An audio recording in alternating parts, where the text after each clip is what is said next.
अस्सलाम वालेकुम बिस्मिल्लाहिर्रहमानिर्रहीम। नाज़रीन, आप देख रहे हैं तारक इस्माइल सागर ऑफिशियल यूट्यूब चैनल। मैं हूं प्रोफेसर हाफिज़ खुर्रम इकबाल, यूनिवर्सिटी ऑफ सियालकोट के आईआर डिपार्टमेंट से और गिफ्ट यूनिवर्सिटी के पॉलिटिकल साइंस डिपार्टमेंट से आपकी खिदमत में हाज़िर हूं। सबसे पहले आपका शुक्रिया अदा करते हैं, आपने अपना कीमती वक्त इस चैनल को दिया। नाज़रीन, आज जिस अहम मौजू पर मैं गुफ्तगू करने वाला हूँ वो मौजू है कैदियों का तबादला। एक तरफ तालिबान का कैदी है, दूसरी तरफ अमेरिका का कैदी है। आपस में दोनों किस तरह से पकड़े गए हैं ये आपके सामने मैंने डिस्कस करना है। तालिबान ने जब अमेरिकी इंजीनियर को अगवा किया और उसको कैद में कर लिया, तो उसके बाद अमेरिका ने एड़ी चोटी का जोर लगाया कि किसी तरह से उसको ट्रेस किया जाए, लेकिन उनसे ट्रेस नहीं हुआ। अमेरिकी इंजीनियर जो कि अमेरिकन नेवी का एक कॉन्ट्रैक्टर था, सिविलियन कॉन्ट्रैक्टर था, उसका एक बड़ा नाम था वहाँ पे। वो इंजीनियर अफ़गानिस्तान में मुख्तलिफ़ किस्म के प्रोजेक्ट्स के ऊपर काम कर रहा था। दूसरी तरफ अगर देखा जाए तो अमेरिका जब वहाँ से चला गया तो 31 माह कबल इसको अगवा किया गया था।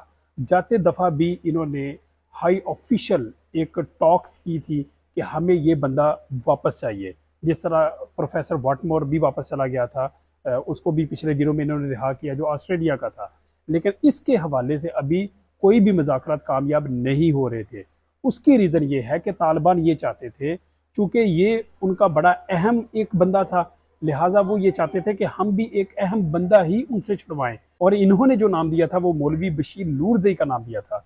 मौलवी बशीर कंधार के इलाके के रहने वाले हैं और ये एक ऐसे तालिबान रहनुमा हैं कि जो मुल्ला मोहम्मद उमर के बड़े करीबी साथी हैं। इससे अगली बात यह है कि इनको किस तरह से गिरफ्तार किया गया। इनको तो जो गिरफ्तार किया वो एक अजीब स्टोरी थी। वो ये थी कि मौलवी बशीर नूरजई के ऊपर इन्होंने $5 करोड़ हीरोइन स्मगल करने का एक मुकदमा दायर किया। कहते हैं कि इल्ज़ाम लगाया कि इसने $5 करोड़ की हीरोइन स्मगल करने की कोशिश की है। हालांकि जब अदालत के अंदर मुकदमा दायर हुआ तो उस वक़्त उनके वकील ने कहा कि जो ये मेरा मुद्दई है वो तो कभी भी आज तक इस काम में शामिल नहीं हुआ, स्मगलिंग के काम में कम अज़ कम मेरा मुद्दई जो है वो इसमें शामिल नहीं है।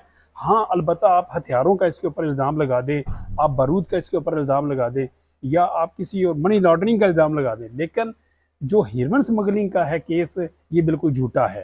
तो ये आपको साबित करना होगा। लिहाजा जब ज़ाहिर है अदालतें उनकी, जज उनके, सिस्टम उनका, तो उन्होंने उसके ऊपर सज़ा उसको सज़ा दे दी। कितनी सज़ा हुई? तकरीबन कोई उम्र कैद की सज़ा दे दी। 17 साल अभी उसको जेल में थे, गवांता नामो जेल, जो कि पूरी दुनिया के अंदर बदनाम ज़माना जेल है कि जिसके अंदर इंतहा दर्जे का सख्त किस्म का टॉर्चर किया जाता है कैदियों के ऊपर। उस जेल के अंदर मौलवी बशीर नूरजई को रखा गया।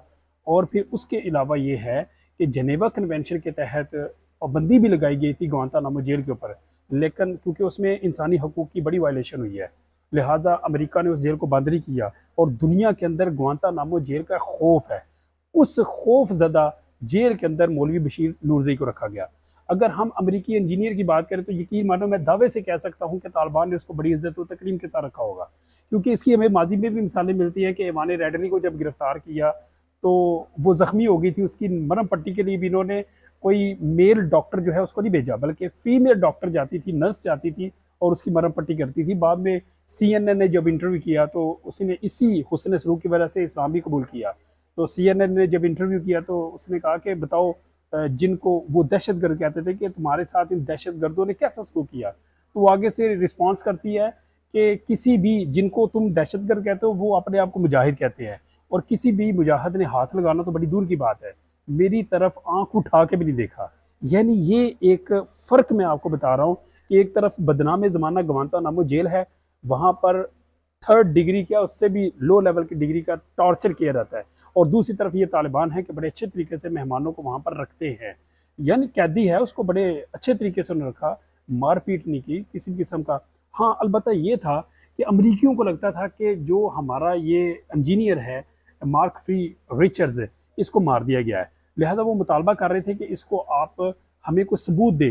तो गाहे बगाहे उसकी वीडियो बना के ये इनको रवाना करते, इसको भिजवाते थे, सेंड करते थे कि आप ये देख लें, आपका बंदा अभी तक जिंदा सलामत है और हमारे पास महफूज है। अमेरिकी सदर जो है जो बाइडन, इन्होंने तो सख्त इसके ऊपर मौक़िफ़ अपनाया। उन्होंने कहा हम तालिबान के आगे झुकेंगे नहीं, हम इसको ढूंढ निकालेंगे। मैं कहता हूँ कि सारी टेक्नोलॉजी का इस्तेमाल कर रही है, लेकिन अमेरिका अपने इस इंजीनियर को ढूंढ नहीं सका। पता नहीं तालिबान ने कैसी उनसे भी आगे की टेक्नोलॉजी इस्तेमाल की है कि वो बंदा ही नहीं ट्रेस कर सके। इतनी बड़ी सुपर पावर होने का दावा करने वाला अमेरिका अपना एक बंदा ट्रेस नहीं कर सका कि ये कहाँ पे है। इवन के जिन इलाकों में गुमनाम जगहों पे वो वीडियो बनाते थे, जब उन वीडियोस को सेंड किया जाता था तो पता ही नहीं चल सकता था उनको कि ये जगह कौन सी है। तो ये पहले नंबर पे आपको ये बताऊं कि इसमें भी उनकी बड़ी बेबसी थी। फिर अमेरिकी सदर जो बाइडन कहता है हमने इसको नहीं रिहा करना, लेकिन एटलीस्ट उसने फिर प्लान किया कि अब मजबूरी है, हमें अपना बंदा छुड़ाने के लिए इन तालिबान का जो रहनुमा है उसको रिहा करना ही पड़ेगा। फिर बिलाखिर आपस में मुज़ाकरात जो है वो किसी नतीजा खेज मरहले पे पहुंचते हैं और मौलवी बशीर नूरजई को रिहा करके इन्होंने काबुल भिजवा दिया।